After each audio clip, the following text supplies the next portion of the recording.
Hey everybody, it is Shoko, aka Romania Black, and I'm cosplaying as this tonight because one of the wigs I ordered is running late. Hey, it's Romania Black. No, I'm Shoko tonight. I actually have this is the turtleneck Shoko would wear, and I have the pre-time skip Shoko, the flashback Shoko haircut. I actually can pull off a pretty decent Shoko, I think. I just don't have the white lab coat, but then I would be adult Shoko, and what's the point in that? So I am teenage Shoko that is still smoking and being just exhausted by the antics of her gay best friends. And yes, I ordered a wig for my cosplay. It is running late, so I'm like, well, dang it. I'm going to have to wait till hopefully next week, and then I can cosplay. I have a backup for next week if the wig doesn't show up by then, but hopefully it does. So, so yeah, we're going low key tonight. But I was Sukuna last week, and last week was pretty insane. Just batshit crazy last week, so maybe it'll be better to go a little bit more low key. So I got a lot of comments. We're going to dive right into those. But yeah, last week was absolutely bonkers. This series just keeps getting more and more crazy. And even though I'm doing the low key of low key cosplays this evening, I have a feeling that this episode is not going to be low key. Oh no. Or maybe it will. Maybe after all that insanity, Gege will be like, okay, well here's now a full episode of just chill. And you're like, what? Give me tonal whiplash, Gege. What are we doing? So I want to talk about these comments because there's quite a bit of them. I was asked by Anne on Patreon, asking, talking about Yuuji remembering the girls, and maybe it wasn't Anne specifically that asked this, but it was the idea of, is Yuuji going to remember the girls' deaths? Does he even know them? Here's the thing, I thought back to it. If this was Yuta and not Yuuji, yeah, Yuta was around during the movie and would know the twins, right? Potentially because they're with Geto and the curse users, but Yuuji doesn't know who they are. Yuji's never met them before. So yeah, on the one hand, I could see Yuuji being like, shit, if he is cognizant right now in Sukuna's body, but I'm going to talk about that. If he is cognizant in Sukuna's body and realizes that he's caused the deaths of these two girls, yeah, Yuuji being a natural, empathetic person towards humans, he's going to feel really bad about it. But my thing is, if Yuuji was really cognizant that he killed them as Sukuna, he'd already be trying to take Sukuna back over. And we've established that Yuuji can do that. It's just right now, Yuuji, he's at the bottom of the ocean trying to work his way back up to the surface to get to where he can tell Sukuna, hey, knock it off, I'm in control again. But because he's not near the surface, I don't think he knows about the girls. And by the time, here's the thing, neither do any of the Jujutsu sorcerers know of the twins, nor that they're dead. So yeah, there may be some blood splatters by the bathroom where Yuuji was at, but hell, that could have been Jogo do it. That could have been a curse user do it. I don't think there's any way for Yuuji to know that he killed those girls and to have that feeling unless we get confirmation by Gege that it happens. So I don't know. I don't think that's the case, but I mean, yeah, if Yuuji did know it, I'm sure he'd feel bad that two girls died because of him, but I don't think he has a lot of personal connection to the twins necessarily. Speaking of Anne, Gojo, Anne pointed out that Gojo called, and several of you said this, but Anne beat you all to it, that Gojo called Jogo weak and Sukuna called him strong and to be proud. And yeah, two entirely different ways to look at it. The fact that Gojo, and here's the thing, Jogo was weak, right? But the thing about it is Jogo is a curse, and Gojo really has no sympathy towards curses, so he's just like, no, you're not strong enough to beat me. So, and then you have Sukuna, who's technically strong enough to beat literally anybody except maybe Gojo, who knows?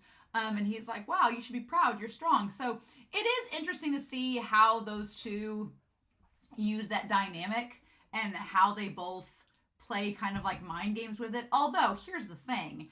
Sukuna said to Gojo, be strong, be proud, you're strong, as Jogo was burning alive and dying. So, I'm Sukuna's just well, you tried, but it does come across better than what Gojo said, right? Right. Seppi pointed out in episode 15 that there were people placing bets on, that in episode 15 you had Nanami and Megumi and Maki basically placing their bets that Toji was going to be Dagon and relying upon that to happen in order for them to get out alive, which is kind of cool because Seppi points out that ties back to Toji being the one that usually is a gambler, so it's kind of a nice way to incorporate that about his character into the story. I also really like this note that you had the 3 counts of the smallpox deity, the 1, 2, 3, and that mirroring Jogo counting off, doing Nanami, Maki, Nabito, 1, 2, 3. So there's a nice parallel with that. I thought that was really cool to notice and to observe. And then I like this idea of Geto telling the twins about Gojo, because it points out, and again, you can put that up on the board of gay yearning that is like sitting off in the distance there, that you have, you know, Gojo doesn't really talk about his past with the new kids. He's talked to Yuta about it. Again, Yuta knows quite a bit. Yuta is quite knowledgeable about Geto and the cursed users and all this from all the movie knowledge. But Gojo kind of told it to Yuta for whatever reason. Plot conveniences of the movie. Whatever needs to happen. But he doesn't really talk a whole lot to the younger kids like Yuuji, and I feel like Megumi kind of knows about it just from others and being around Gojo all the time, but Yuuji doesn't. And then you have, on the other end, Geto is so instantly open and like, oh yeah, I'll talk about Gojo. I'll talk about our wistful, whimsical days as besties. You know, so it's a different dynamic of how they talk to their peers, their younger students, about each other. It's a nice little dynamic and difference to bring up. F-Specs, or F-Specs, talks about how the cube animation, yeah, it's a style, the cube animation, the cheese block, it's not quite my thing. I understand it's a style. It's fine. I don't hate it. But they noted that it kind of makes sense because Sukuna's powers involve slicing, and I'm like, okay. Sukuna is a food processor, and we're going to make this power akin to that. I'm fine with that. Whatever. Sure. Pineapple 541 talked about how Kusakabe is a first grade, like Meimei and Nanami, so he's competent, he just doesn't want to do it. But he also has like a symbol domain shadow style like Miwa, which is interesting too, right? And then Here for the Plot had an amazing comment over on Patreon. It is long sucker. It's like you're reading Gone with the Wind when you read that, but it's worth it, right? And there were a lot of things that Here for the Plot talked about.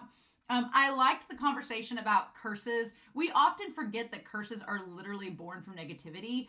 They don't really have, it's not like a human, because in stories with humans, you can have humans that start out, you know, on this pedestal and have a fall from grace, or they have these tragic backstories, or they start from a good place and it's like, you know, the road to hell is paved with good intentions, and they started from a place of kindness and ended up in a place of darkness, and you have this sort of narrative.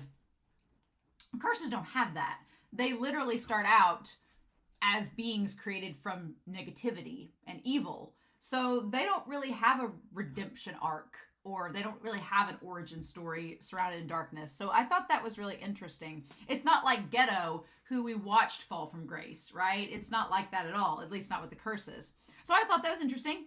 And I think that also can make it hard to connect, you know, as far as them being characters, which surprisingly, Gege has made it very easy to connect with the curses. Despite the fact that they're born from negativity, you look at characters like Jogo and Hanami, and even characters like, well, they're transfigured humans, so we're going to back off from them, but and Choso's part human, whatever. But even Jogo and Hanami, even though they're curses, there was a way to kind of empathize with them. And I think that's really amazing that Gege was able to do that, considering able to do that while keeping them fundamentally what they've always been. Now, Mahito, that's a different story. But speaking of which, I will point out this. A lot of people, I like Jogo as a character. I like him a lot. He's a great character. He's very layered. He has a lot to him. He's a lot that you can connect with for a curse, everything. But I do find that some of the comments like paint Jogo, like Jogo's done nothing wrong. I'm like, oh, well, let's pump the brakes. I'm like, do you not see my buddy Anonymous over there roasted like a piece of KFC? Wait a minute. And even, I mean, I'm sure people could argue, well, they're fighting Jogo. Season 1, the very first time we ever met Jogo was in a restaurant. Nobody was bothering him. Nobody even knew he existed. And he just lit an entire restaurant on fire and killed dozens and dozens of people who had done nothing to him. So when people are like, poor Jogo, I'm like, now let's be real. He's not a pure innocent little lamb. No, he's a villainous character. He's just extremely well written, and you can understand and empathize with his cause. So I do think that's important to note, right? It's a little bit of a logical fallacy if you think that the curses have done nothing wrong. I'm like, wait a minute. I think that what it says is, you know, we're not supposed to look at, oh, the curses are actually the good guys and the sorcerers are the bad guys. that's not the point. It's similar to Attack on Titan, where we're supposed to look at the characters and realize, no, both humans and curses have negative attributes. They both are a lot more similar than they let on and that they realize, right? And I think that Yuuji and the curse paintings are kind of that liaison, kind of that intermediator between humanity and the curses to show that we're not so different, you and I. You know, I feel like that's what Yuji's role is if he's related to the curse paintings, which I think he is at this point. So that's kind of what I think it is personally. I do think it's interesting that Here for the Plot points out that, you know, Jogo has seemingly put Mahito up as his replacement, whereas Gojo is promoting his students.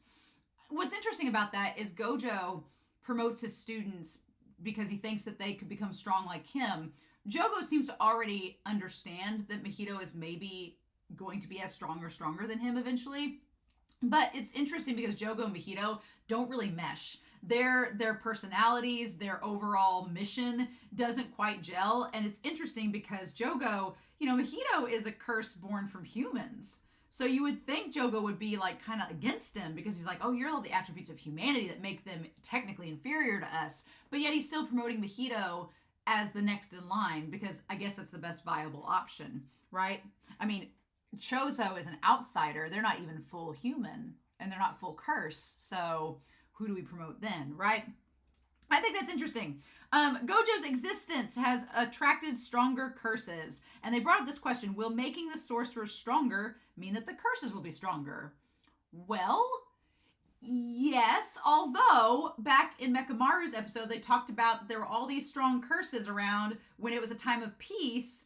So it was like, this is weird. And so then the simple domain came about because of that. So I'm not quite sure about the correlation, but that is something interesting to think about.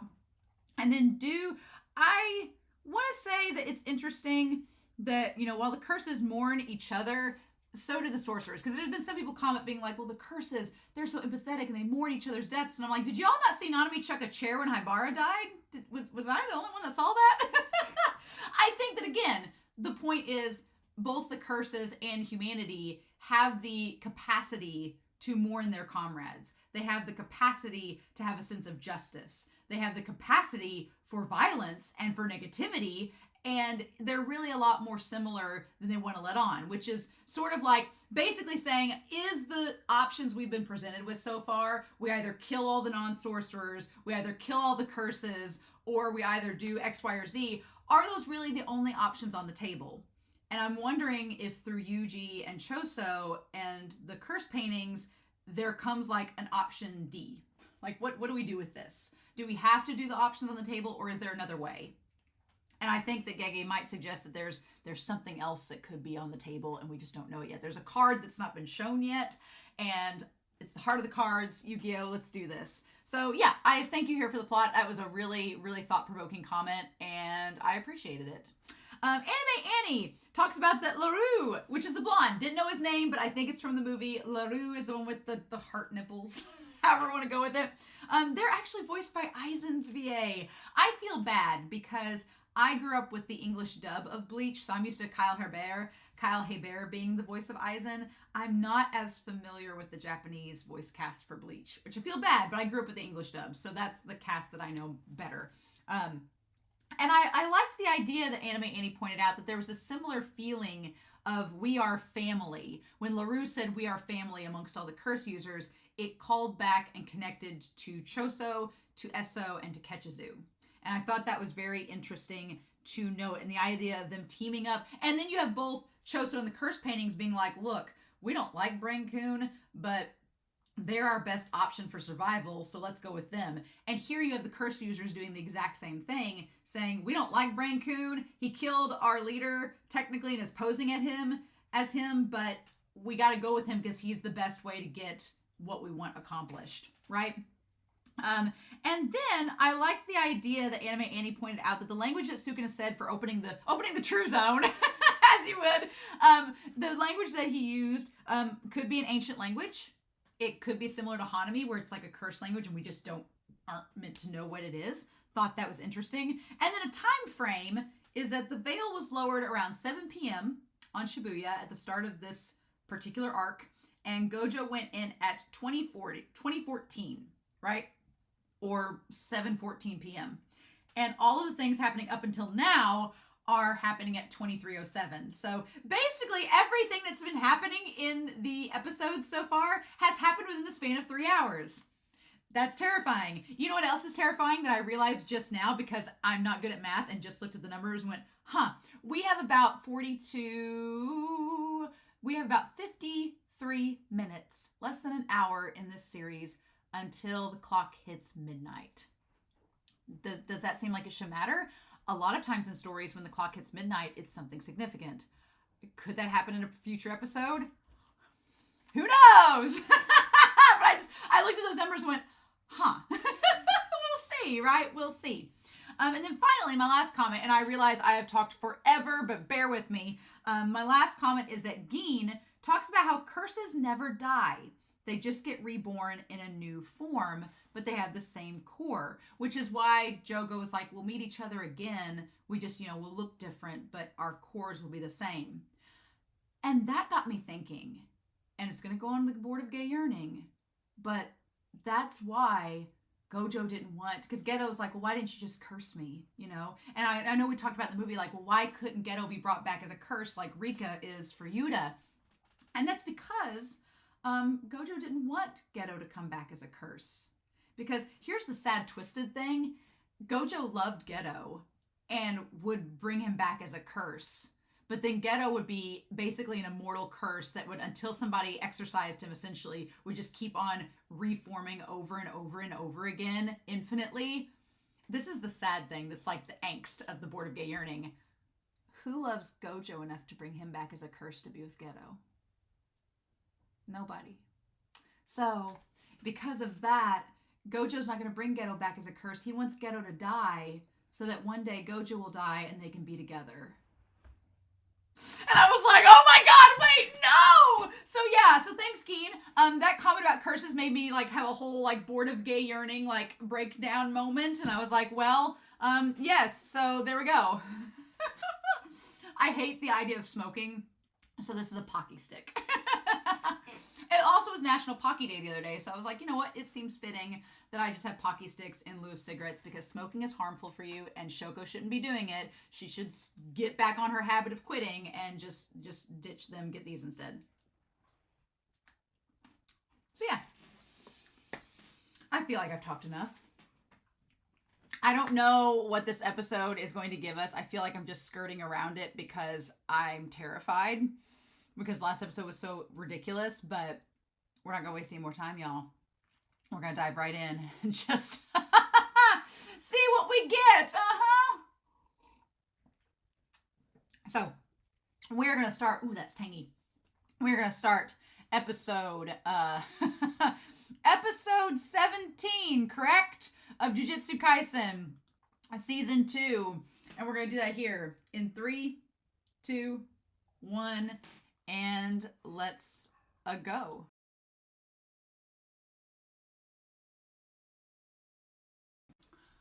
Look, I want Shoko to have a job as much as the rest of us, but this has got to stop. Holy shit!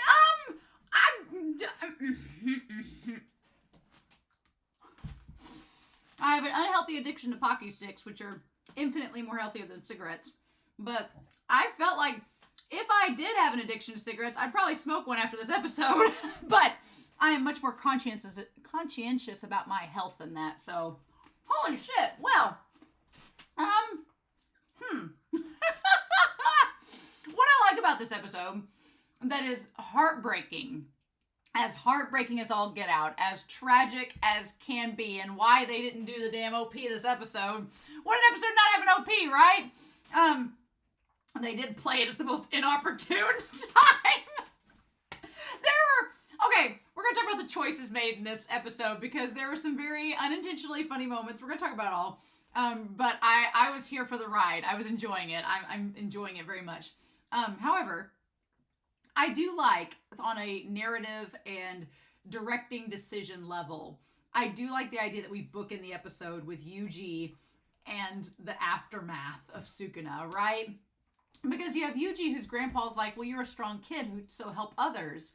And Yuji's character has always been about helping people. Like, he's one of the nicest people in the world, right? So it's such an interesting thing that you have Yuji. Oh no, this marker has decided to die. It has gone to sleep with the fishes. That's fine. So we have Yuji here, right? And I always spell Yuji with 2 U's, right? So we have Yuji here, who is strong and kind and has been told to help others, right? Look at him. Look at our Boy Scout. And what's hilarious is what Gege decides to do with him, because then you have Sukuna. I'm going to use sexy red for Sukuna. You have Sukuna, who is insanely strong,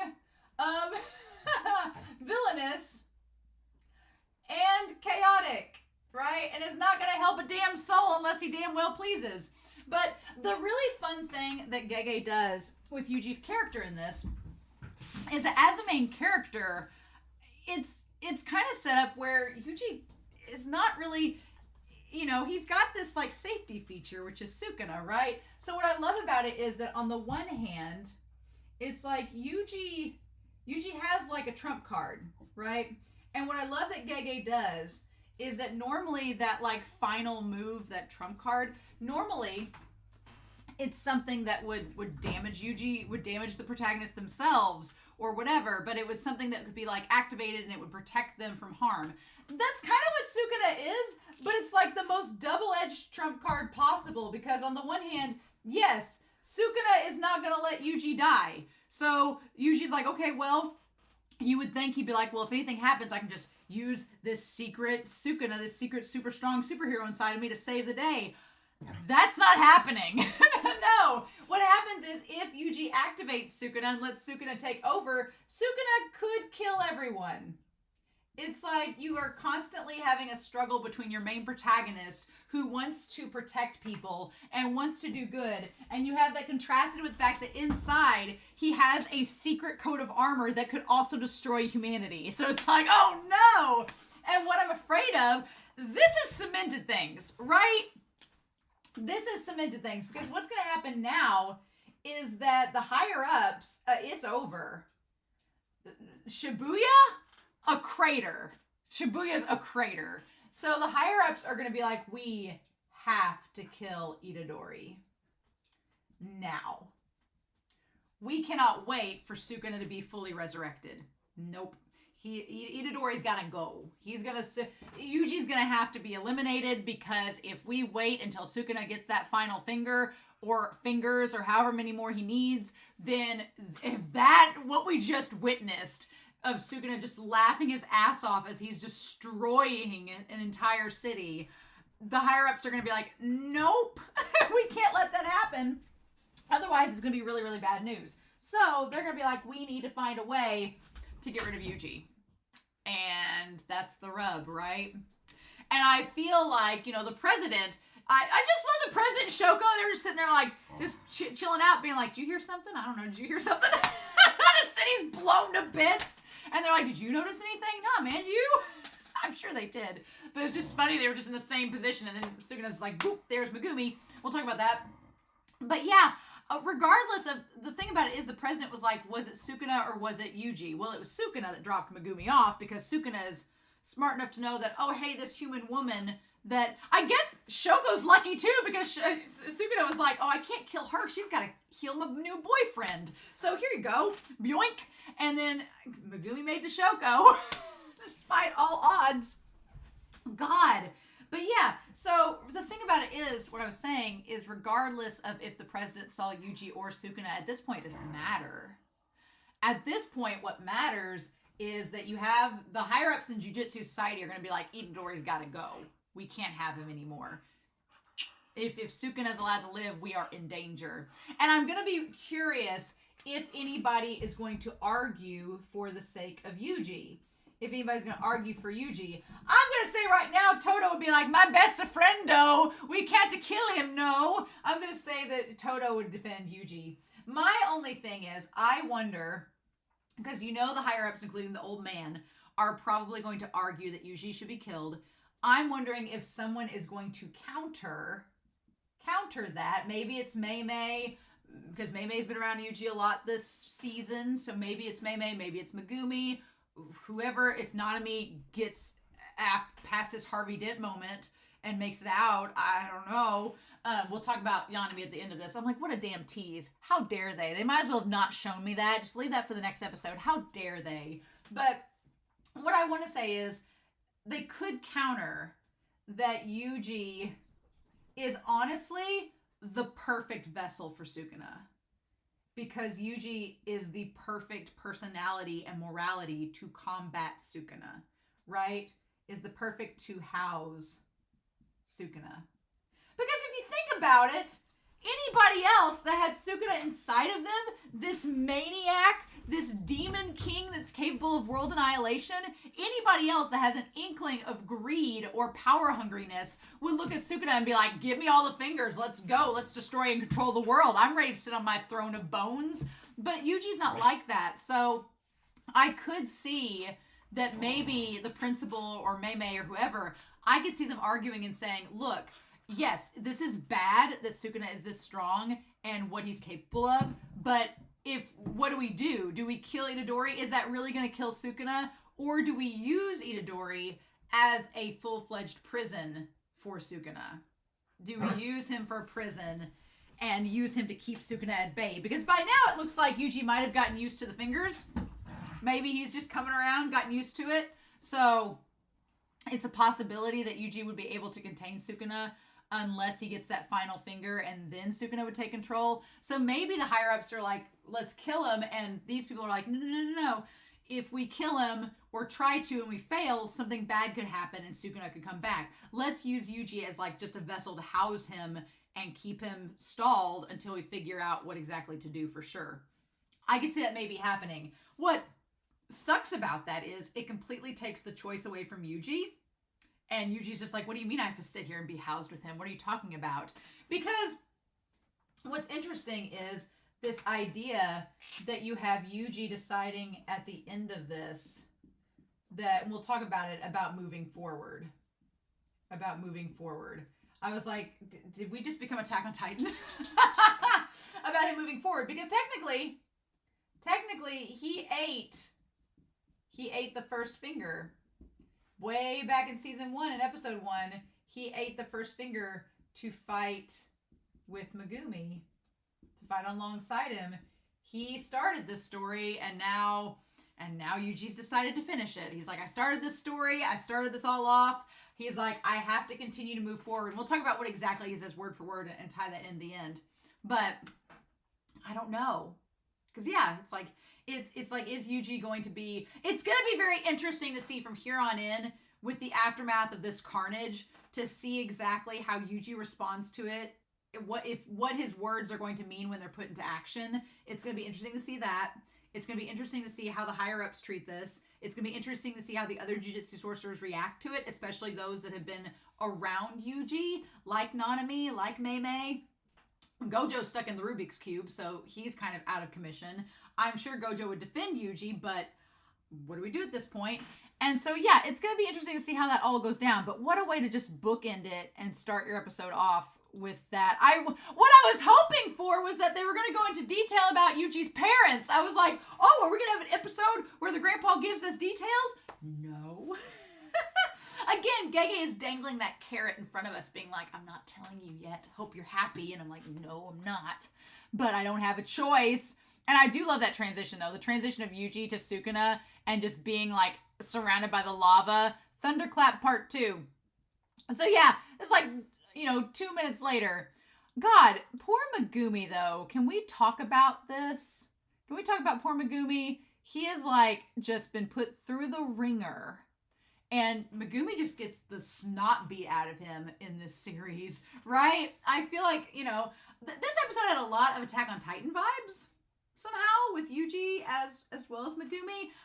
This isn't really a spoiler. If you know anything about Attack on Titan, this will not come as a surprise to you when I say this. But Megumi gave me a lot of, like, Levi vibes, where it's like, bad things just kept happening to Megumi, and he just keeps surviving and living on. He can't help it.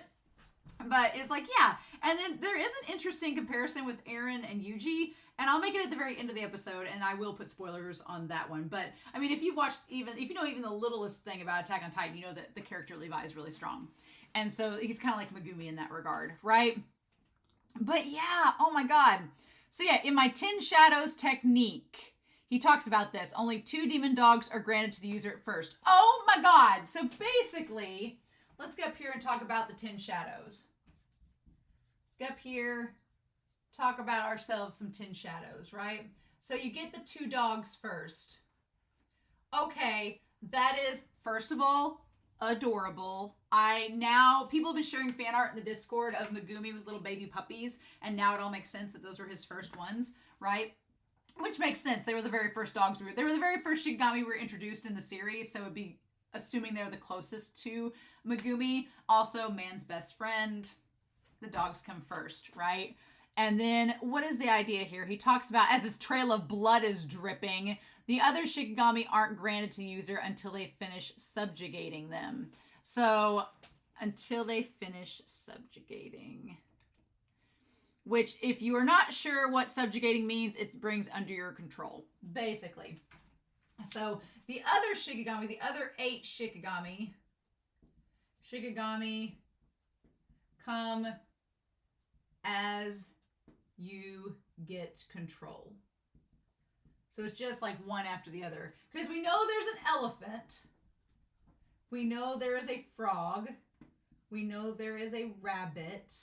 We know there's like a thunderbird. Right? We know there's a thunderbird. And there's a 2 dogs. So that's 6. And then there's this giant monster. That's 7. So there's still 3 others we don't exactly know about, right? There's still 3 others that we're not quite sure what exactly they are.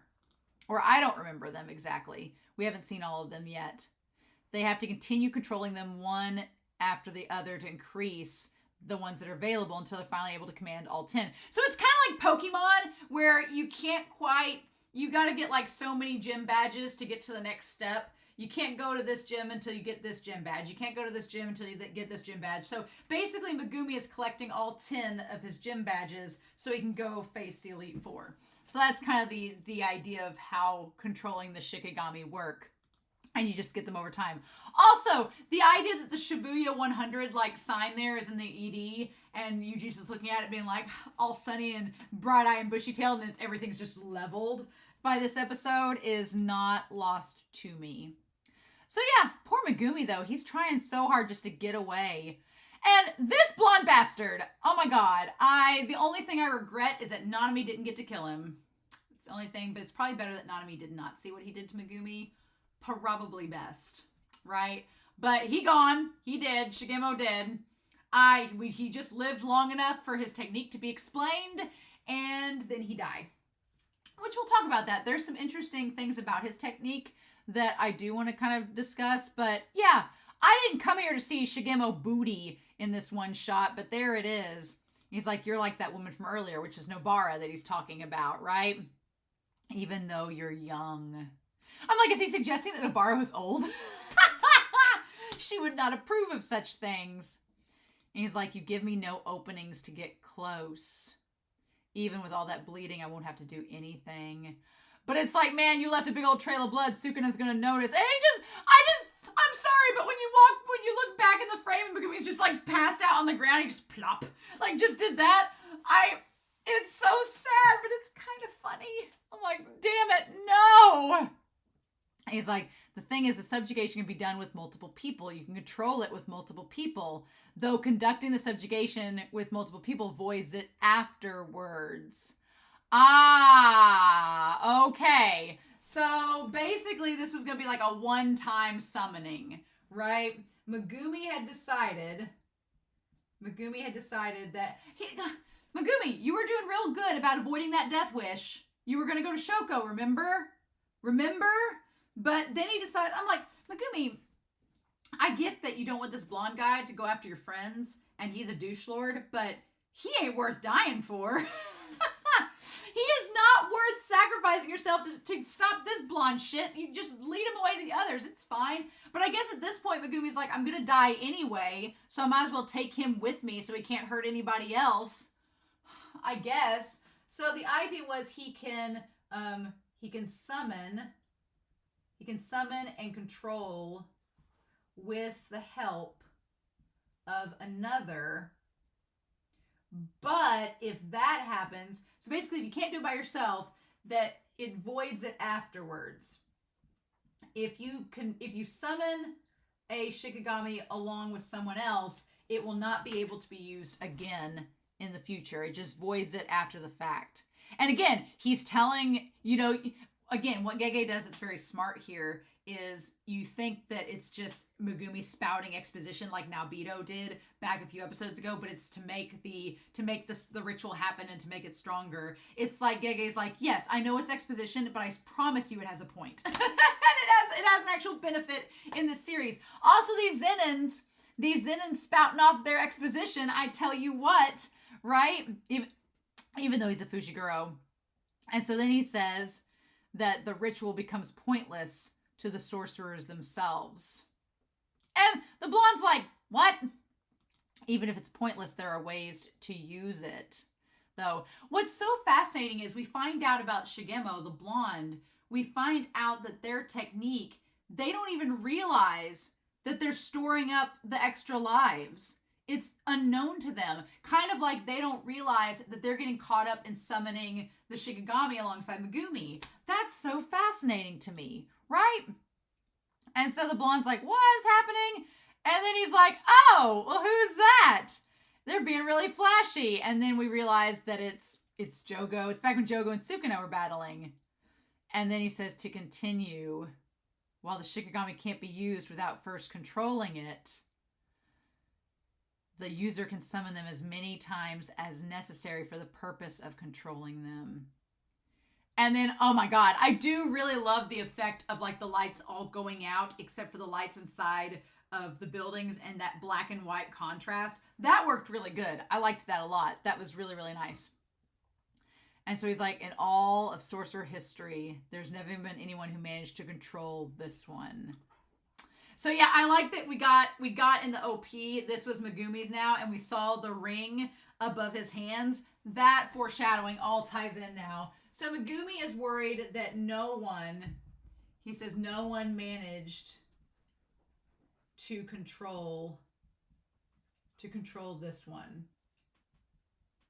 Which doesn't matter now. Sukuna destroyed it, so it can't be used again, right? Because once they're destroyed, they can't come back, right? If you can de-summon them, like if Megumi summons the bird and then puts it back in the Pokeball, it's fine. Basically, Megumi's ability is like a Nuzlocke of Pokemon. It's like once you draw out the Pokemon, as long as you put it back in the ball, you can use it again. But if it faints in battle, you've got to release it and it can't come back. That Megumi's ability is a Nuzlocke, basically. So he hasn't managed to control this one, although it has been summoned before, because we'll find out about that. It has been summoned before, and Megumi decides to use him and Shigemo as like a pact. Meaning, and Sukuna kind of figures this out, that as long as if Shigemo dies, then so does Megumi and effectively the Shikigami. And Megumi's like, fine, if you're going to go run amok and I'm about to die anyway, I'm taking you down with me. And it's like, oh. And Sukuna's like, no, we can't have that. No. So then he's like, and then we come back to this. Oh my god, this flashback is absolutely hilarious to me. The flashback of Gojo with Megumi is the most hilarious thing ever for a number of reasons. One, Gojo is just sitting around, lying in a lounging chair, just kicking back, being like, oh my god, Megumi, did I tell you why our families hate each other? Gojo's such a shitster, right? I know it has a point. I know that the story he's telling them is for exposition, and it also, has a point, which we'll go into detail later. But it's just kind of funny that Gojo's like a little shitster. He's like, did I ever tell you the gossip of why our families hate each other? And Megumi's like, I thought we were doing algebra, sir. That Gojo and them were trying to do math problems, and Megumi's like, I thought we were in the middle of solving this word problem. Gojo's like, whatever. How have you not figured it out already, Megumi? Come on. And so he's like, are they on bad terms? I love that Megumi's just like, why did we start this conversation? What brought this up? Are we even talking about this? And he's like, and then Gojo just ignores him and he's like, sparks are constantly flying. It's just, I do really love the dynamic between Gojo and Megumi. It's absolutely hilarious and it's endearing. He's like, it's been since the Edo era or the Keicho era. He's like, I don't know when. It's just, here's the thing. The heads of the clan at the time got serious during a spectated match. So we had this idea that there were spectated matches amongst Jujutsu sorcerers. Not surprising. I mean, it seems like it was way, way back hundreds of years ago. And he's like, the heads of the clan got really serious and they both died. And so were the heads of those clans. One was someone like me who possessed the 6 eyes and the limitless technique. I love that Gojo's like, someone was just infinitely powerful like me. So this is important because, one, it suggests that Gojo is not the first to have the 6 eyes or limitless technique, which I'm sure that's been speculated before. It makes sense. But it's also kind of like, it's so weird that there's an idea of someone that had this OP ability like Gojo and was just around. Because now we think of how strong that person is, and I'm like, oh, But here's the point. He says that somebody was around like me, and the other one used the same technique as you, Megumi. So, here's what happened. Just like Megumi enters this pact to summon this, Shikigami, and gets it to where as long as, one of them is alive, the other will stay alive too, but if they both die, they both die. That idea is what got into Megumi's head, and he's like, okay, I'll do what Gojo was talking about. I'll get us into a pact, and then either one of us dies, or we both die, or, we're in a stalemate forever. That is suggesting a couple things. One, that's why Sukuna loves Megumi. Because, and here's the thing, Sukuna doesn't just like Megumi because of his ability, but because of his creativity with it. We'll talk about that in this fight. But he's like, oh, no. He's like, you have... And here's the thing. Megumi is capable, in theory, of killing Gojo. In theory. In theory, Megumi is capable of killing Gojo. Because it's been done in the past. Someone with the same techniques fought as him and Gojo. And they both died... But they both died because of the technique with Megumi. So it is possible that Megumi could kill Gojo. And here's the thing, too. That was using this particular Shikigami. And it was kind of like a very suicidal usage of them, right? But I think what Sukuna sees in all of this is that Megumi is creative. Megumi's got this domain with the Shadow Garden. Megumi's like, oh, you did this suicidal thing that was really dumb. You shouldn't have done that, Megumi. I'm going to take you to Shoko now. Let her heal you so you don't do that again. But what Sukuna's realizing is that this kid has a lot of potential, that he could use other Shikigami in ways in the future that could potentially destroy Gojo and not kill himself. And I think Sukuna finds that attractive, and he's like, ooh, that power could be something that I want. So now what that entails, I could never imagine Megumi working with Sukuna, but I don't know. I don't know, right? I don't know. So, but I can see that that's why Sukuna likes Megumi, is that he's like, oh yeah, you could be the next strongest person in the room. And I want to be in the room where it happens. The room where it happens. And I want to be with you, and I want to help. So I'm like, I could never see Sukuna as a teacher. I could never see him in that role. Sukuna's class would be hell on earth. I could tell you that right now. But unless it was like just an audio language class where you just listen to Suabe, then it's a different story. But there's like no way. Sukuna being a teacher does not seem like a role that he would have. But then you have Gojo, who you wouldn't think is a teacher, and here he is. But I don't know. So the big question is going to be, what does Sukuna want to do with Megumi? Well, we can theorize what he wants to do with Megumi. I promise my mind is not in the gutter all the time. Don't hate me. Don't hate me because they're shippable, okay? Look, but it does raise the question of, okay, well, if Megumi has realized this, if Sukuna has realized this about Megumi, what are his plans for him? He has plans for him. What do they involve, right? We don't exactly know yet, but there's something down the pipeline. Otherwise, Sukuna wouldn't care so much. He's just like, why would I waste this, you know? He's like, the 10 shadows technique. And Gojo's like, do you get what I'm getting at? Right? And then that's when Megumi says, that doesn't mean I can actually become a sorcerer capable of beating you. But it does. But it does. And Gojo's like, I want you to become strong enough where you could beat me. Not that you're going to, but that you could. Because then you can defend yourself against anything. Right? And I think that there's just like a little bit of lack of self-confidence that Megumi has. Megumi doesn't believe he's capable of it. And I'm like, Sukuna wants to like give him a little confidence boost and say, oh, you could totally do this, actually. So that's going to be interesting. I don't know what we're going to get about that. But why Sukuna likes Megumi makes so much more sense now. It really does. And he's like, Megumi's like, I bet the head of the clan used this the same way back then. I love the lights all going out. Also, the lights going out very much parallels when Sukuna was using his attacks, the idea of the lights going out as well, and all you could see was red lights. All you could see when Megumi uses his is the do not walk lights in red. So, lots of parallels. Am I right? Oh my god. And these like sacred treasure swing and ring, right? Now, at that point, Sukuna's like, oh, something's been summoned. I need to go check this out. I love his little concerned face, like, is my bae doing something without me knowing? And then I like that Uraume is like, excuse me? And he's like, shh, there's a ship coming. He says, urgent business! He's like, urgent business, I gotta go. I left a food in the oven in my kitchen. I gotta go take care of.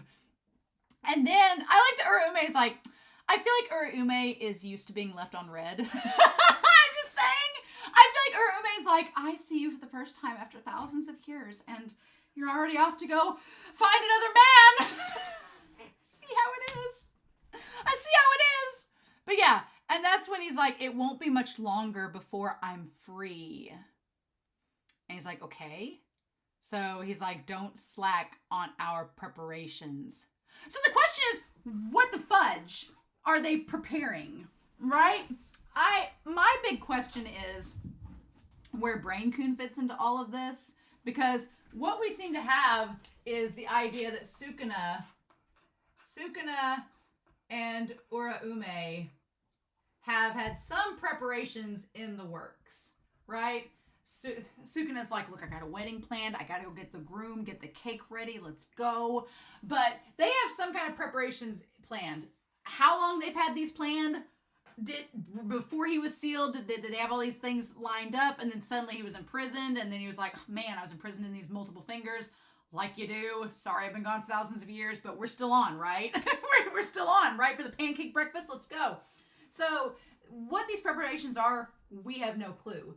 The big question is, what and to what extent is Brain-kun's involvement? Like, I could see if Uraume found out that Brain-kun was like, oh, I want to get Itadori, who's ate the fingers of Sukuna, and I want to resurrect Sukuna. I could see Uraume being like, perfect. This creature has the means to do it. This may be the closest we ever get to bringing Sukuna back. Let's go for it. And maybe there's some like other stuff that we don't know about yet that Uraume is like, yes, all of these things point to us getting Sukuna back. I'm in it. Let's go. But do I think that Brain-kun knows? Basically what I'm saying is, do I think Brain-kun knows all of what Sukuna and Uraume have planned? No. I think that Brain-kun does not realize the extent maybe to what... I think Brain-kun knows that Uraume knows Sukuna from back thousands of years ago. I do think that. Do I think that Brain-kun knows what Sukuna and Uraume have planned?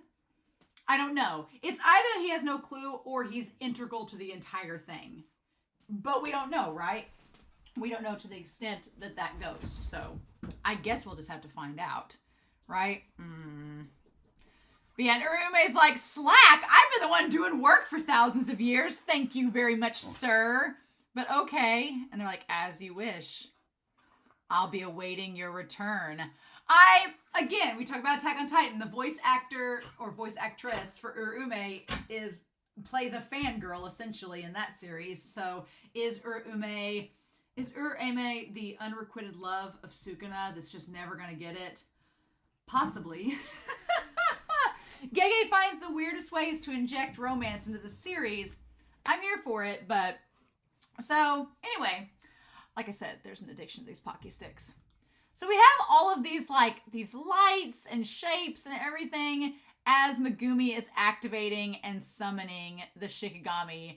I do like, it's weird, like the frogs and the wolves look like a roast arch test, like something from a psychology exam. And the wolves almost look like trees, which would go with the garden.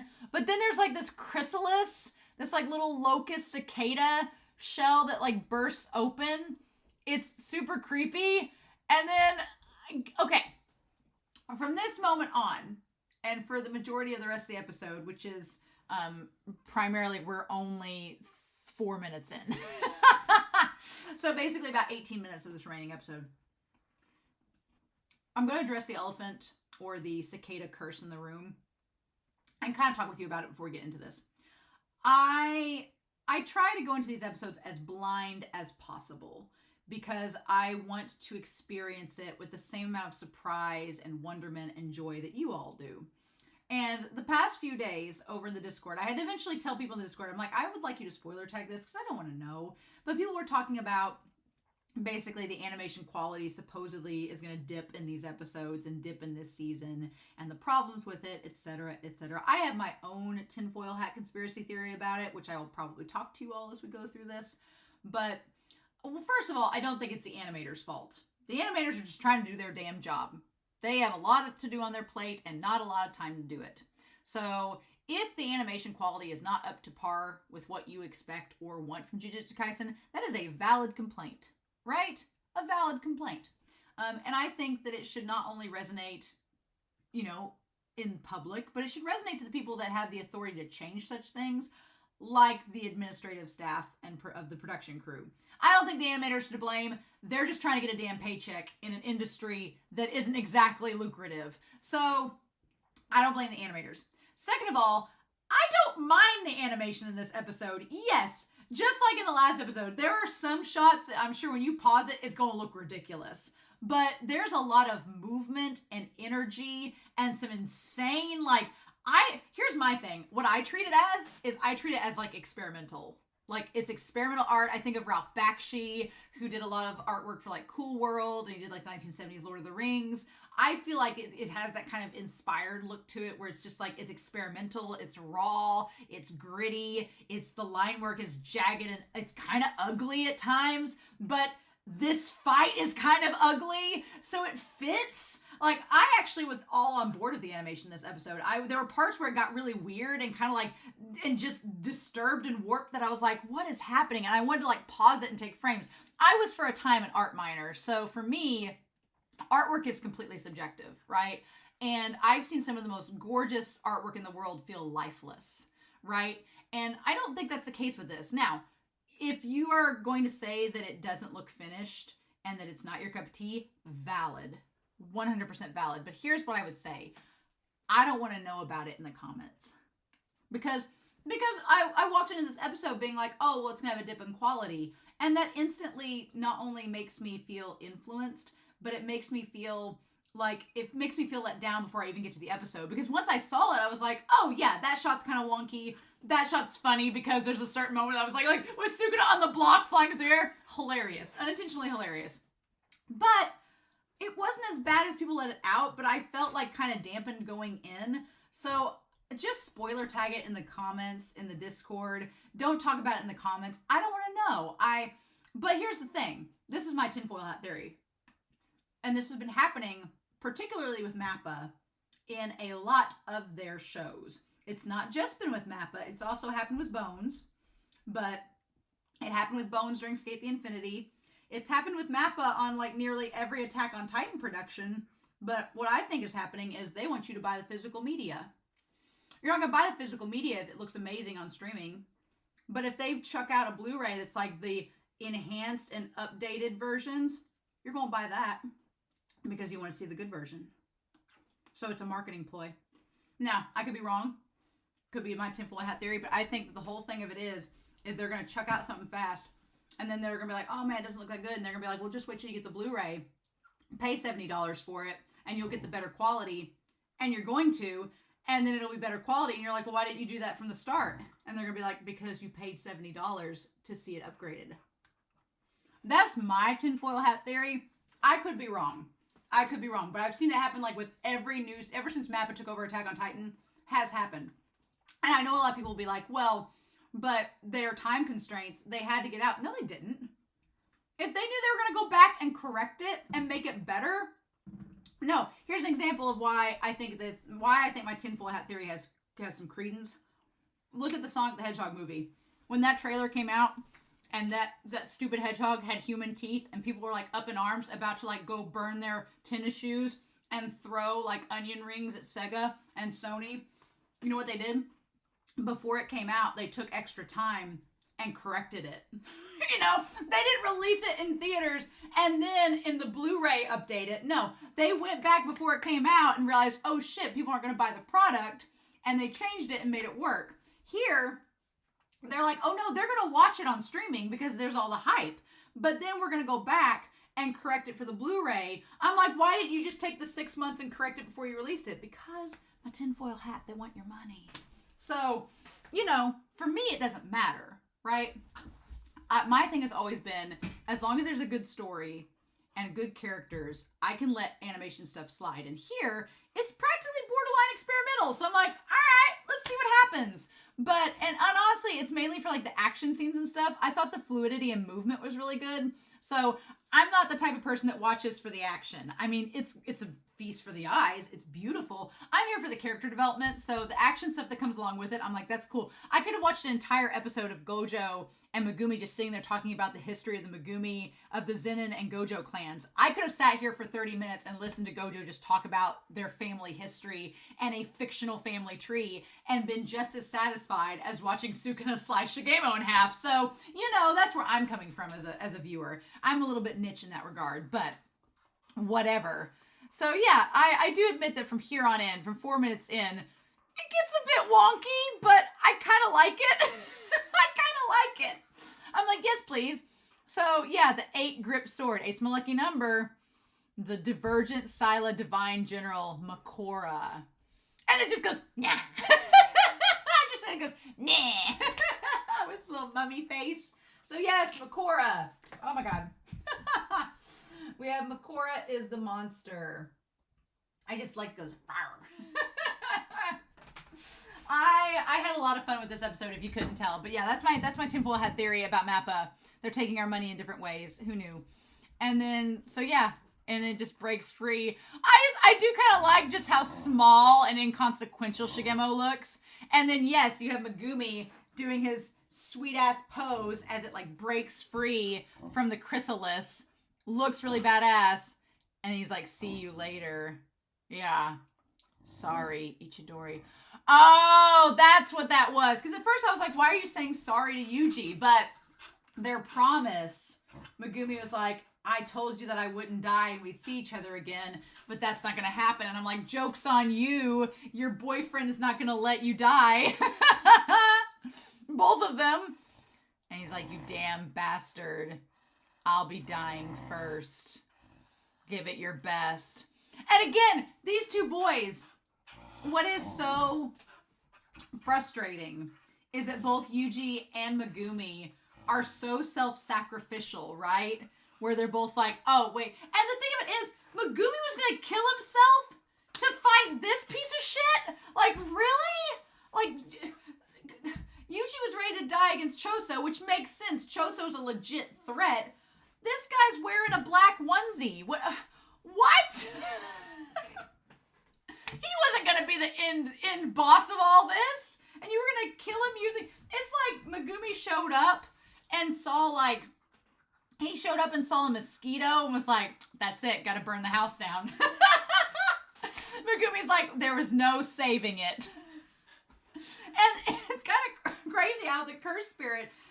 the Shikigami, rather, just baps him out of the way, like, no, you don't have control over me. You summoned me, but you can't control me yet. No one can. And he looks like a Digimon. Has a very Angemon look. His eyeballs are wings. It's very cool. I liked the design of him. He looks like something that would be like off Digimon and Bleach. I do like Shigemo's face of, I'm fucked. Oh, I love it. It's absolutely great. And he looks over like, and then we cut back to the beginning at the end of last episode where he was like, hey, wake up. And Megumi's like, nope, dead. DOA, sorry. And then we see this thing walk over, right? We did get Nanami walking towards the camera at the end of this episode. Just, it was at the end of the wrong episode. Imagine that. And that's when he's like, wait, come back. Like, F you. And then, yeah, he's like, damn it. So here's the thing. He's like, you shitty sorcerer. And as he was going down, that's when Sukuna saved him, right? Mm-hmm. The technique of Haruta Shigemo. Yes. So it's the idea. Erases life's little daily miracles from his memory and stores them up. That's such a weird thing.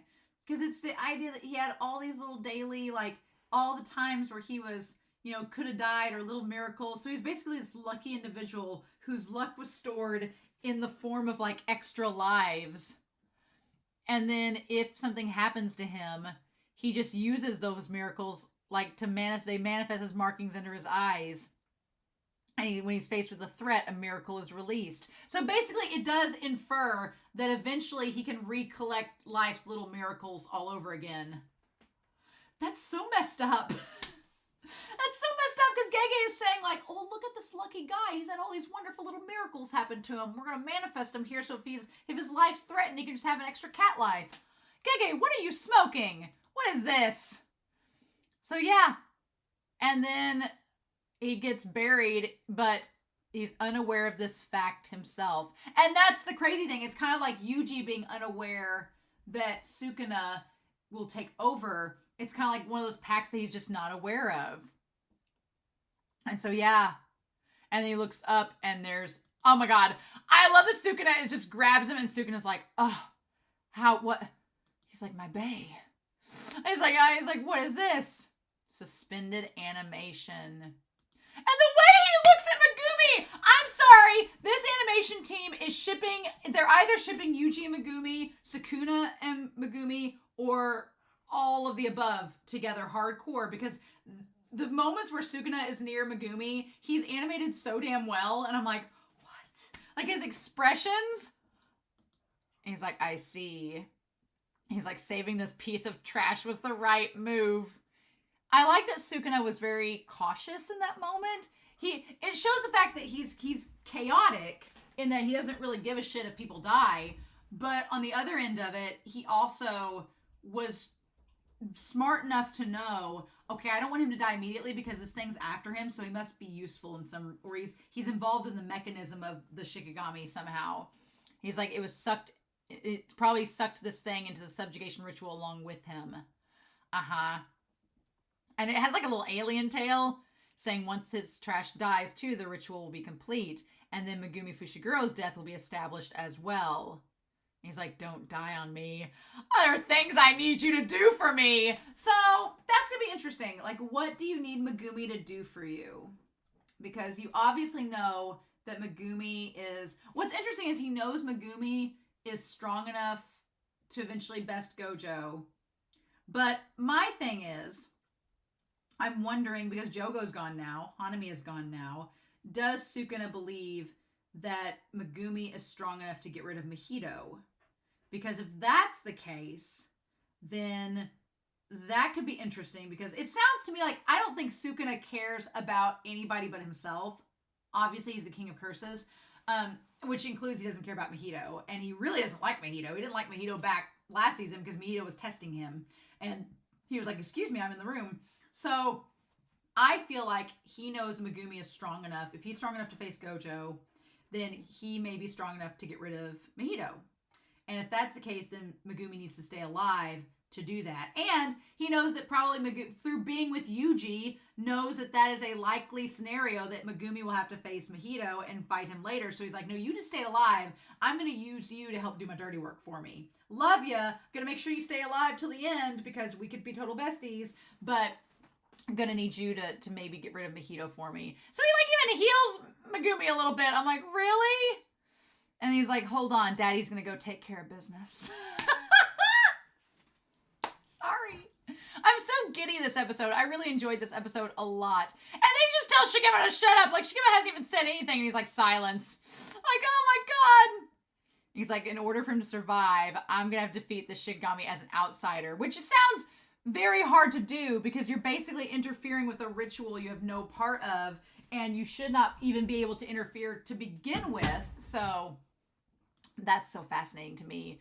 I need to nullify the ritual. We don't need him to fully resurrect, which is hilarious that the King of Curses himself, who is in the process of being resurrected, has to stop another resurrected cursed spirit, or Shikigami or whatever. It's kind of ironic and amazing. And he's like, time for, I feel like he's like, what is that? What movie? He's like, come get a taste. It's Anchorman. He's like, yeah, like licks the baton. He's like, come get a taste. Like that is, Which also, oh my God, Sukuna's domain is called Malevolent Kitchen. He's like, time for a tasting. Is he Gordon Ramsay? What is happening? Oh my God. No, someone shared in the Discord like a week ago, Sukuna being like, you're all trash donkeys. And he's like looking at Megumi like, baby angel. Like he's literally, yes, Gordon Ramsay. Oh my God. I cannot, y'all. Cannot deal with this. And then, yeah, when the wheel turns, it gets involved. The moment that we saw the little intermission thing, I was like, we're not getting the OP. That's not happening. We're like, at this point, 6.5 minutes in. Also, 6.5 minutes in for the halfway point was weird too. But at this point, we should have known because it was all going to get crazy after that. What is interesting is that there's a lot of stylistic things that are similar to other anime in this. The whole, like, some of the animation of the backgrounds makes things look almost photo. It looks like a photo that's been oversaturated or the contrast has been turned up too much. It reminds me of the 2000s Digimon movie where you saw, like, the landscape just look like photos that they had tried to transform into 2D art, which is interesting. It's a style, but then you cut back to these two fighting, and oh my God. And then, yeah, the movement with them. I will say, the cubism was minimal of the stylistic, and even when the cubism happened, some of the cubes were not just little cheese chunks or cheese cubes. They actually had jagged edges and some individuality to them, so I can't say it was totally like that. Like, the glass breaking was also very similar as well, which was fun, but Sukuna just showing how insanely powerful he is, using like the kai, the dissect and slice, right? Being able to do that and then just fighting them. I honestly, the one really cool narrative aspect of this, because, you know, as someone watching the series, you're thinking to yourself, okay, Shigemo could just run away. And then what do we do with him? Is he going to run back to Urume? What's going to happen with him? But the funny thing is, he could run away, but then as the fight's going on, he seems to realize, no, the best place is right by Megumi, because the one person that's going to, like, live through this massacre is going to be Megumi, because that's who Sukuna wants to live. So your best bet is to stay next to Megumi. So I just love that how that Gege was able to narratively make that work. And then the drink with the popcorn. Like, this part of the city's been decimated. So you know that popcorn is nasty as hell. Has, like, probably, like, ashes and shit in it. And, like, that drink, like, where'd you even find it? I also love that, like, the King of Chaos, he takes a drink, and then as he's walking, he's talking about the sword, and, like, he tosses the drink, and then he, like, spits it out. Like, he just tosses the drink and spits. He didn't even drink it. What a Chaos King.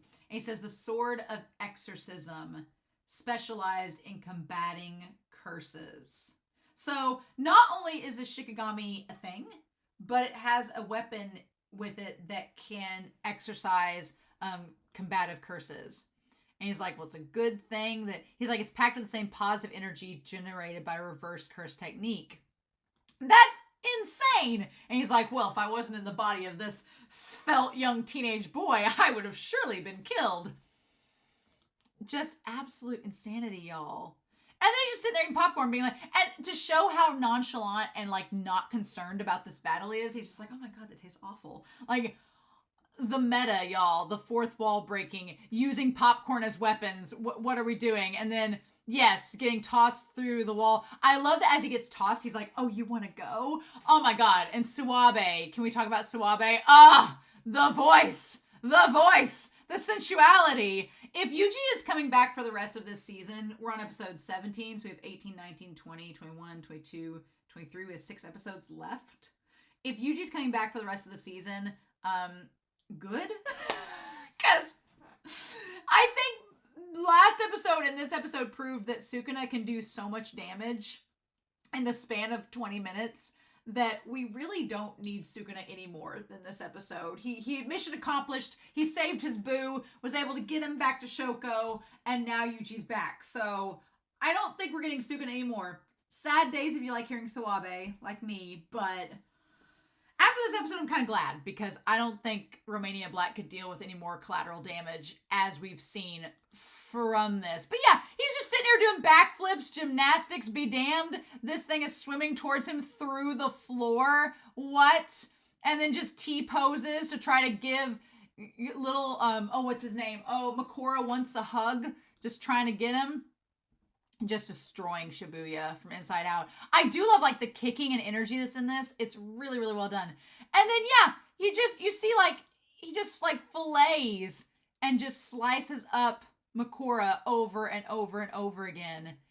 There's a lot of movement in this episode, and to animate it would be insanely hard. And then when his like limbs get chopped up, he just like regrows them instantly. Also the irony of when he pulls out one of the fingers from his hood, and it's not his finger, it's Makora's. Okay, what are you even doing? And he just yoinks. Like, throws it away like, this isn't my dildo. Tosses it out. And then, yeah, some of the shots are really, really well done. I like that him, like, prying open the mouth with his foot and seeing, like, his eyes grow wide as he goes to punch Makora. And then the two of them, like, punching each other, breaking the glass. Like, it's well done. Them walking down. Also, the little, like, it almost looks like Frieza, like the back of his little spinety looks like an echidna thing there. Speaking of Sonic, it also looks like a Grim Reaper scythe, like the little white tendril hanging off there. But yeah, like he's already lost one hand from Sukuna and he still keeps fighting. And like Sukuna's just battling it with fingers. If you look at the animation, he's just battling like with fingers, countering with fingers to show that he is completely in control. He's like, I think he's countering with his middle finger even. What? I just like slicing up the building because here's the thing. As Sukuna's fighting, even if a shot of his misses, as we see with the skyscraper getting damaged, even if a shot misses, it's still destroying the building. And then Sukuna like puts a cable around him and launches him like a shot put into another building, jumps towards him, and then Makora grabs cars and starts flinging buses and vans at him. Like this episode, it was just one thing after another. It was just insanity. And yeah, him just getting cut over and over again. And the part where his head gets sliced in half and it starts to fall down and he like picks it back up and pushes it in. Like, yeah, did it have the most shading and color effectiveness? Maybe not. But it still looked freaking cool. And I imagine the manga looked rather similar to this. So I'm not going to complain. I think he's just like, oh, like hanging out the back of the building. What? He's like, you did something, didn't you? He's like, yeah, the wheel turned and that let you start to regenerate yourself. He's like, I see how it is. And the thing about it is, as Sukuna, it's just like the calm before the storm. It's like we're in the eye of the storm in this moment because we start to cut to Shibuya and it's like, look at how peaceful this place is. Do you see all these buildings? Do you see these streets? Do you see this foliage? Do you see these shrubberies? Well, I hope you take advantage of this now because we're about to make a crater out of it and completely destroy it. So I hope you're enjoying the view. And then to make matters worse, there's so many people left. Like Inumaki, we don't know where Inumaki went. Hopefully out of the way. But Inumaki managed to get all these people into this one location. But it doesn't matter because Sukuna's just like, I'm just going to wreck the place. It's not going to matter where he goes, right? And we see Inumaki for a minute.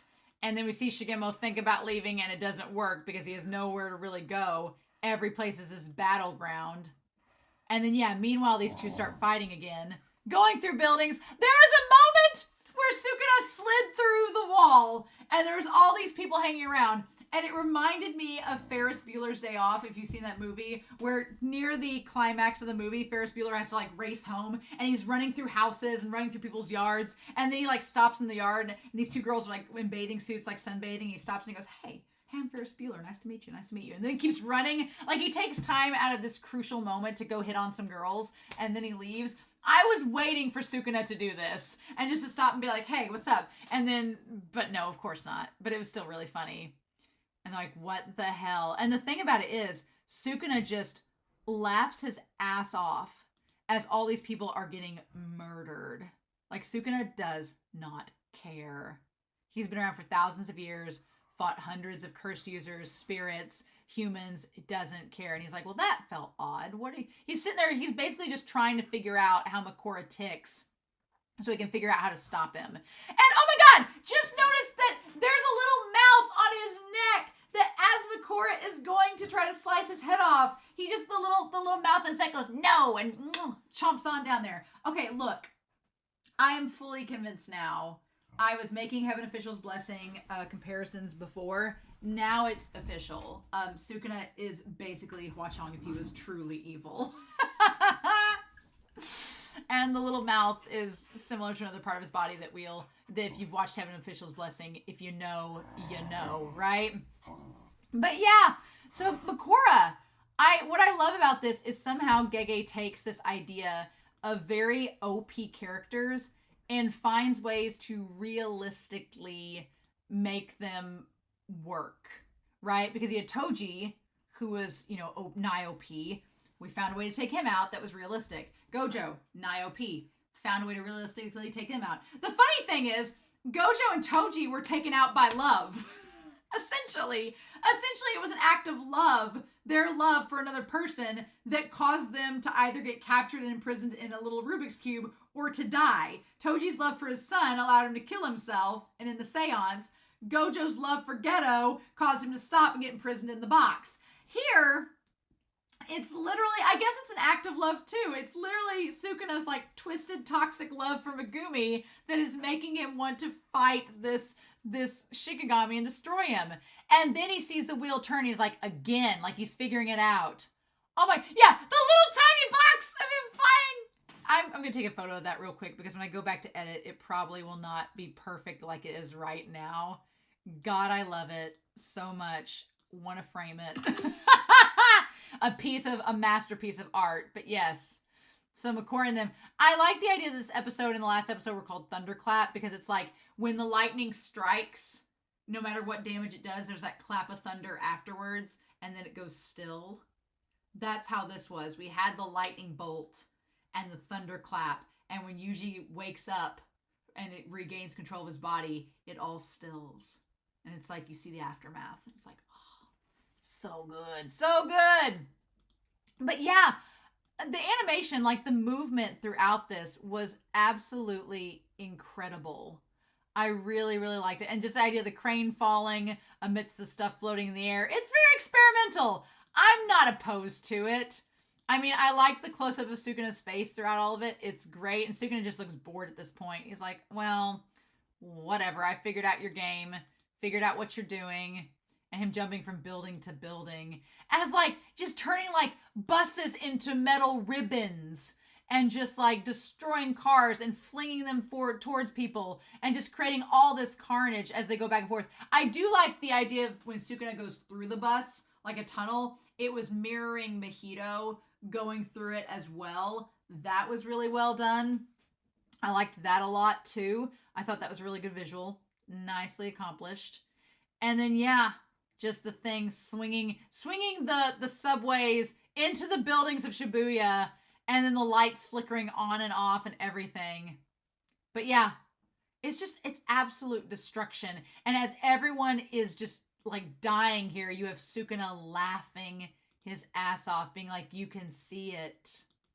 Oh my God, that face that he makes me, he's like, you can see it. You see my technique. You see it slicing. Like, because I guess Sukuna's not used to people being able to see through him and to see his technique in action.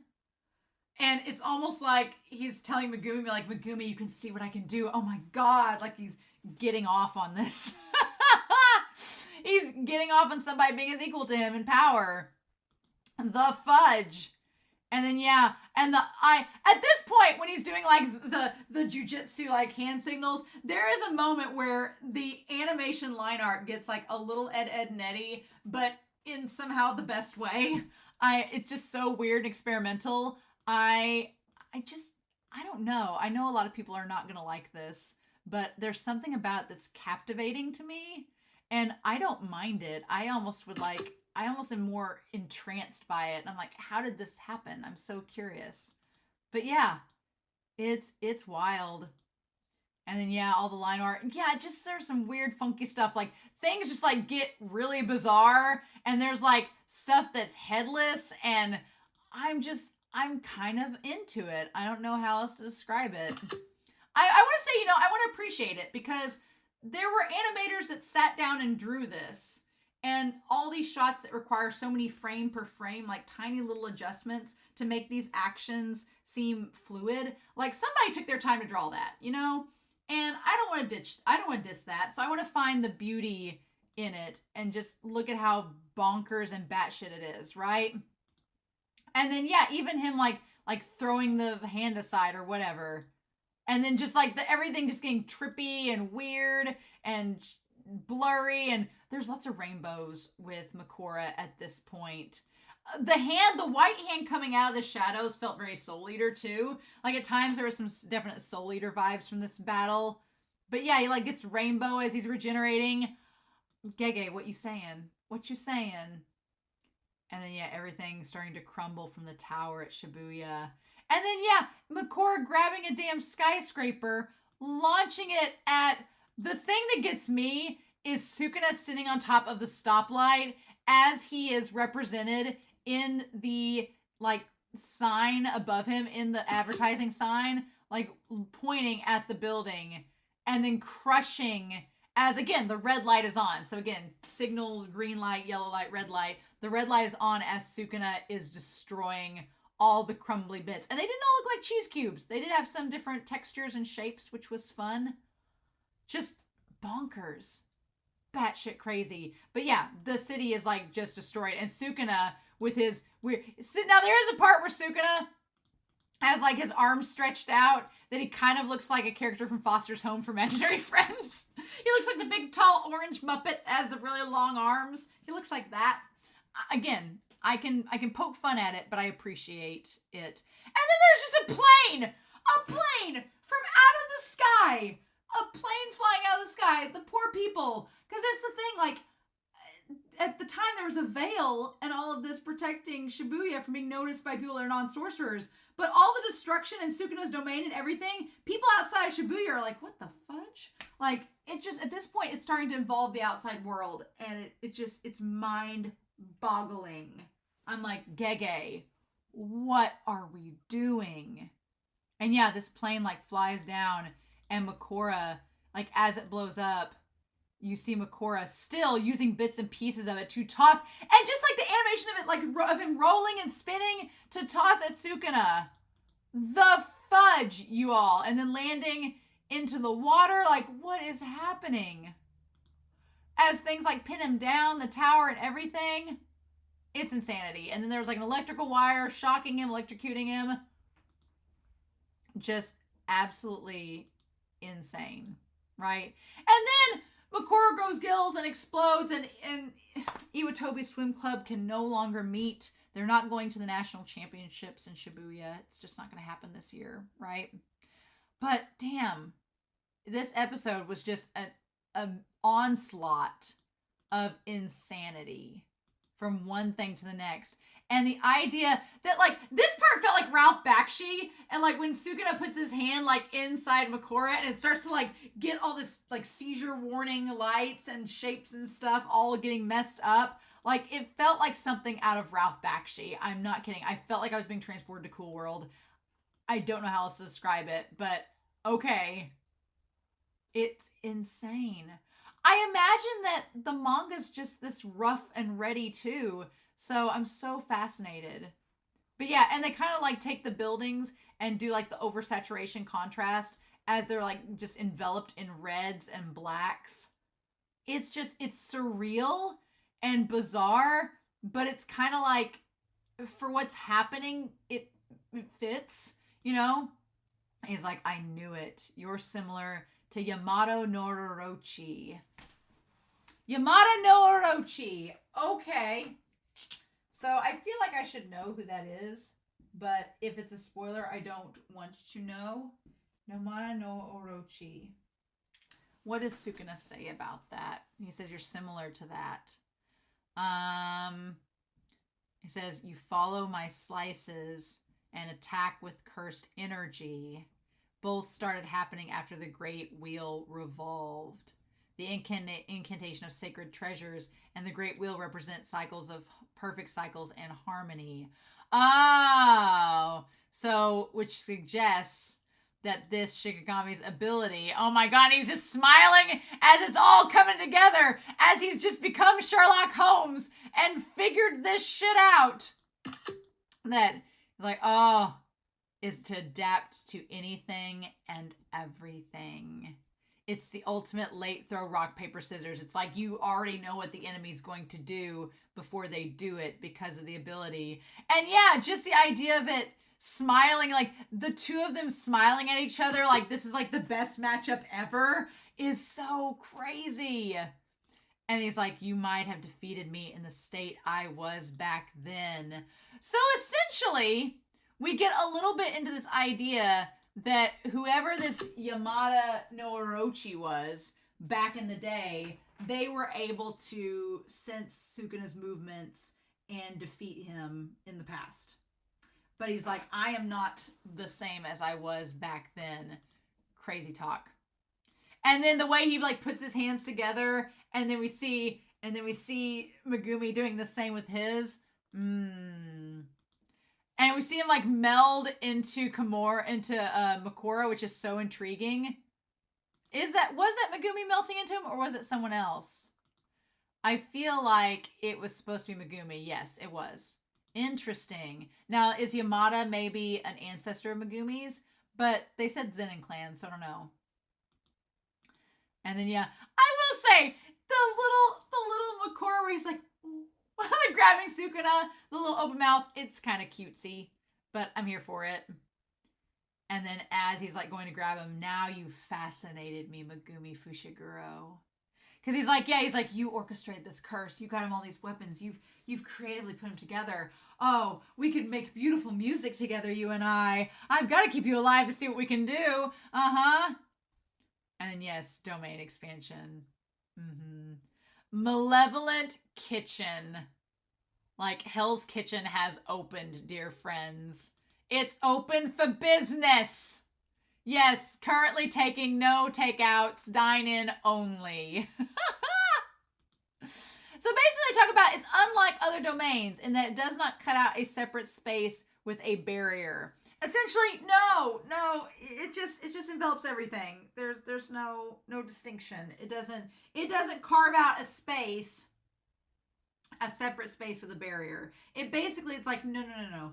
It's not like, Gojos and Dagons and Mojitos where it creates this space and you're just, you can't go in or out of it. No, it's just there. You can't control whether you go in or out of the space. No, it's there. You don't have a choice. He just determines how big the space is.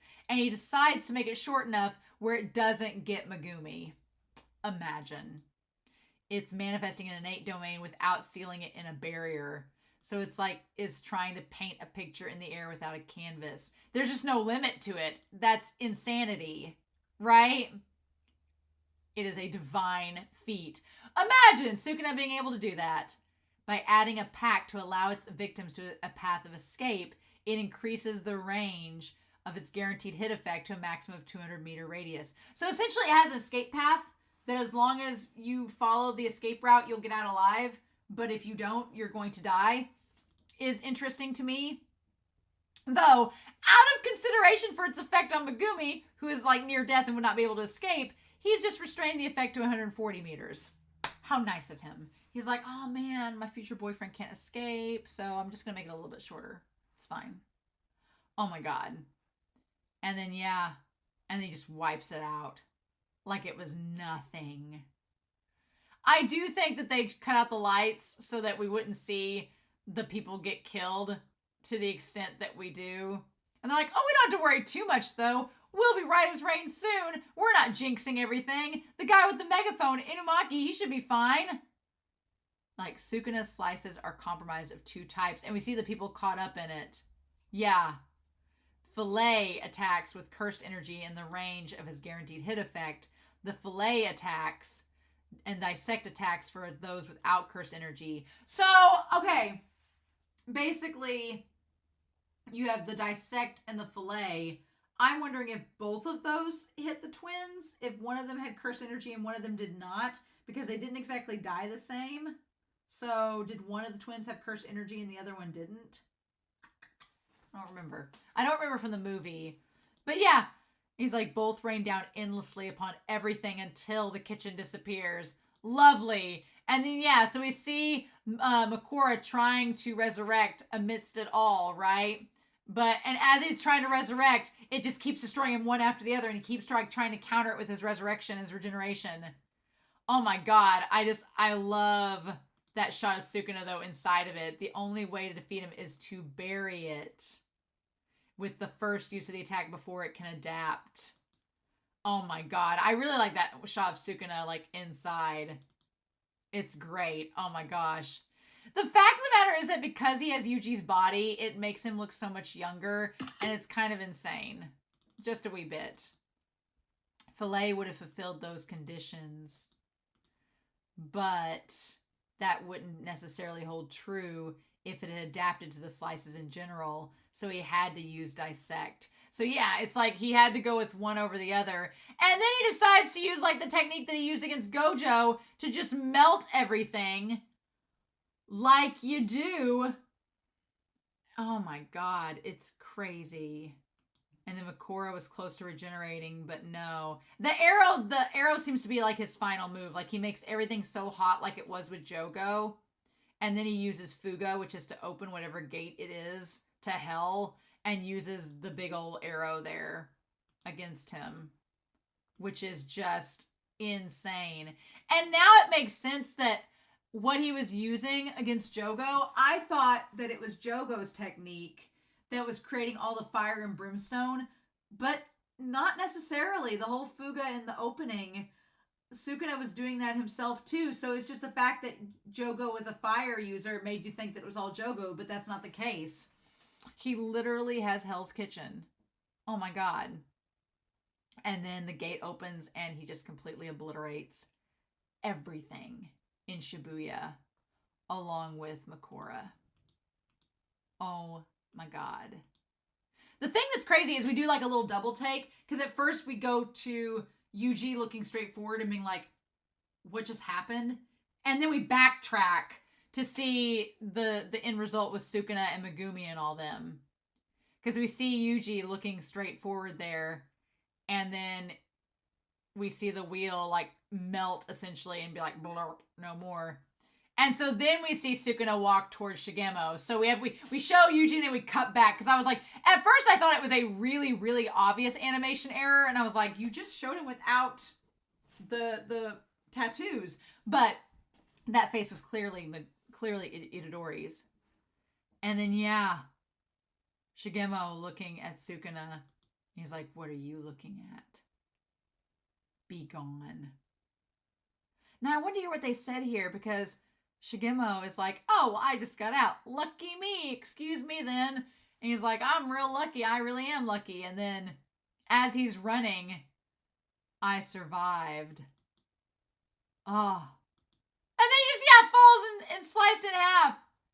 His stock of miracles was exhausted in the battle against Nanami. And it says that, I was like, oh, it's nearly time. Meaning that Yuji's about to take back over. Mm-hmm. Meanwhile, Shoko and the principal, Shoko's like, oh my god, we can't do anything and the world's being destroyed around us. Like, Shoko is Ben Affleck on that roof with the cigarette, like, oh my god. Help. Meanwhile, the principal's like, damn it, what do we do about this? And then Megumi pops in, dropped his corpse off, And like, he's like, did I see Itadori? Or was it Sukuna? That all took place in 11 minutes. That shit went down in like 10 minutes. Okay, it's like real time with the episode.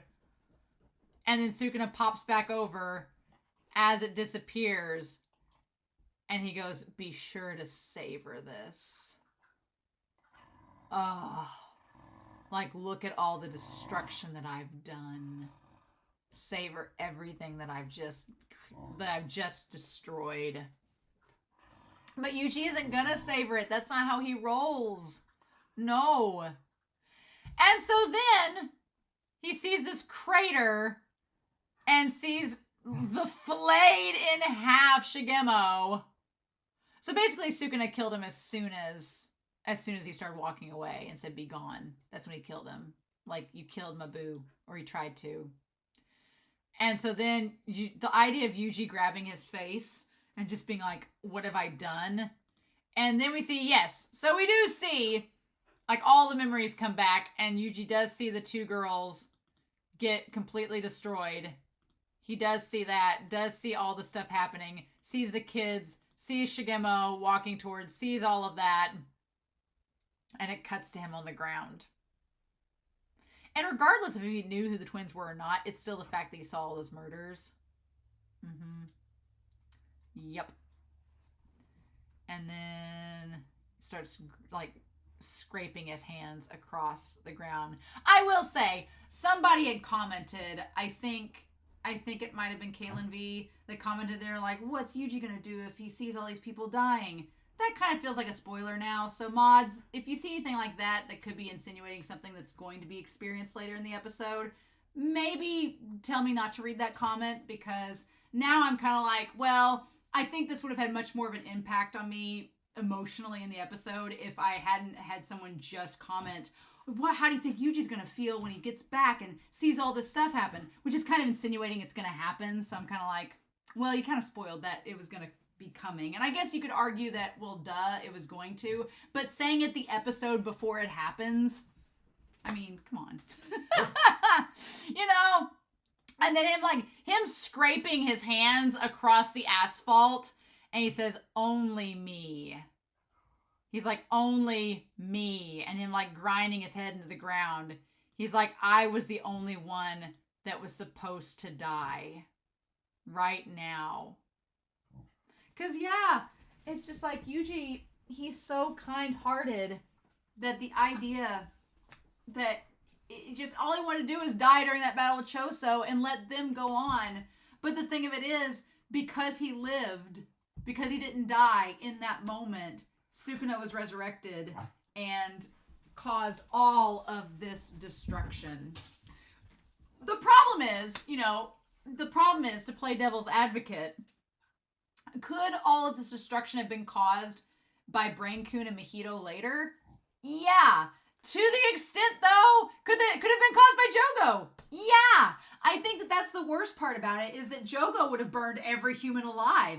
Jogo would have wrecked Shibuya just like Sukuna did, right? Jogo would have done it. Mahito would have done it. Brain-kun seems to have ulterior motives, but probably would have been okay with it. But it's so sad because all of that could have still happened, but it's the fact that Yuuji knows that he was the one doing it now that makes it so painful, right?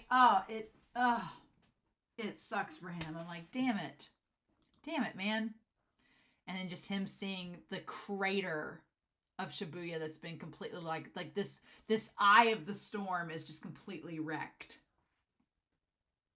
Like in the OP, it shows that little center there at the end. Man. Insanity, right? Just crazy talk. And then we have like showing all the buildings. Showing like they go through and show us. And then the thing was, they had the credits rolling. They had the OP playing, which, Specials is a great song. It's creepy and spooky, but it's kind of upbeat. So I'm just saying, I don't think it was the best choice for this scene. Because, I mean, the ED was not the best choice either, but I feel like something a little more somber would have been appropriate. But here it's like, here's the twins' body, it just felt bit much. I was like, that seems a little tone deaf, but whatever. We're not going to judge. And then, yeah, it just, all of the destruction. And then Yuuji, like, clawing the ground as he's, like, just realizing what all has happened.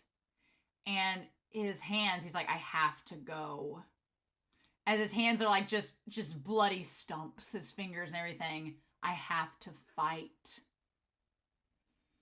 He doesn't have a choice now. And then, like, his head has been slammed. He's, like, basically raked his head back and forth against the ground, like, out of just despair.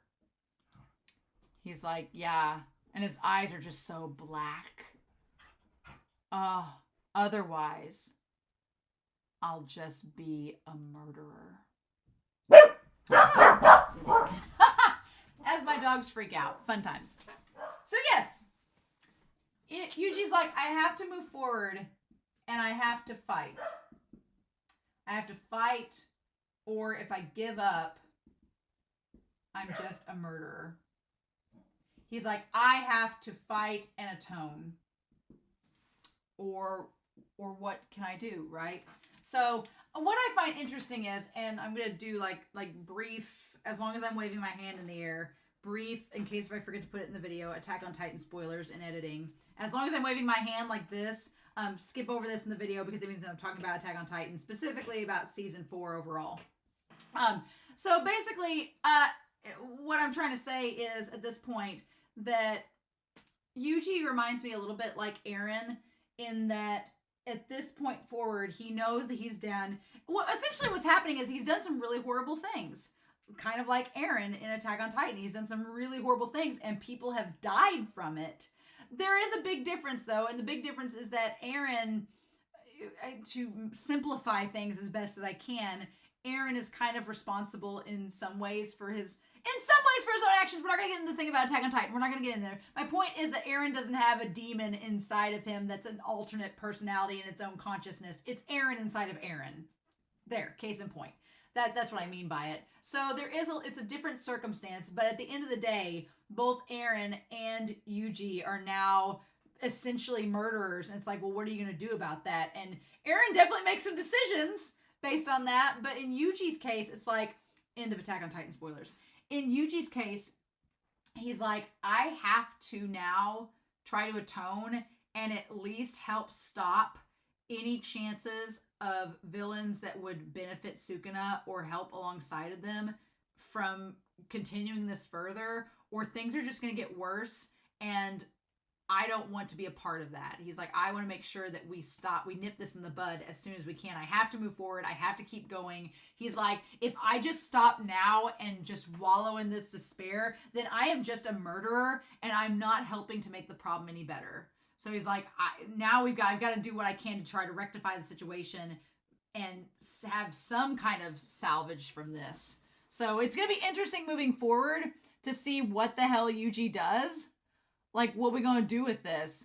Then, my thing is, why did they show this shit with Nanami at the end? We see Nanami walking.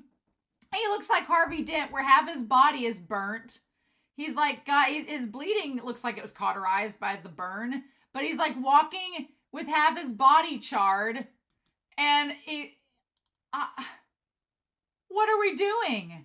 Like, there's like a 10% chance maybe that he'll make it, right? I mean, it looks like there's some like brain exposed. I don't know. I'm like, Shoko, can you heal that? Can she heal that? I don't know. I'm like, Mappa, why are you showing me this? If he dies fighting somebody in the next episode, I'm gonna be like, well, you kind of spoiled that in this end credit sequence, so what do we do? I don't want Nanami to die. No.